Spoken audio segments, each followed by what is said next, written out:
Creo que si no fuera por el balonmano no sería la persona que soy en estos momentos.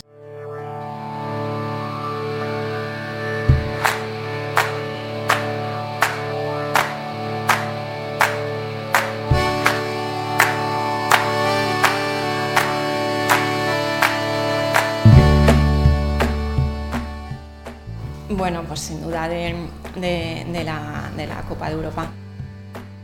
El mes que tienes de vacaciones, irte allí todo el mes a estudiar, pues la verdad que era un poquito duro. Te puedo hablar de hace 20 años atrás y tal, pues de viajes que igual nos costaba llegar a Rusia 48 horas, que nos quedábamos en el aeropuerto tiradas. Nos ayuda mucho a nivel personal y se preocupa mucho por nosotras y eso ayuda mucho y la verdad que muy contenta porque es una gran entrenadora. Nunca pensé en entrenar en División de Honor, ni mucho menos.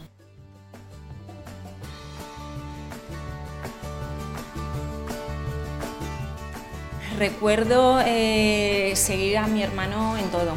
Si él hacía natación, yo quería hacer natación, si él hacía taekwondo, yo quería hacer taekwondo, quería ir vestido como él, era mi ídolo y eso lo recuerdo, la verdad que con mucho cariño. ¿Cómo es mi hijo? Pues dicen que como su madre, o sea que un bala.